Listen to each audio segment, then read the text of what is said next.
পারছি না। আপনারা কি জানেন ডেনমার্কের মানুষ কতটা সচেতন?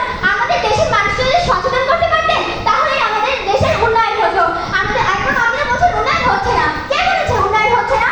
বাংলাদেশের উন্নয়ন হচ্ছে, কিন্তু আমি এটাও মানছি যে বাংলাদেশের উন্নয়ন বাধাগ্রস্ত হচ্ছে।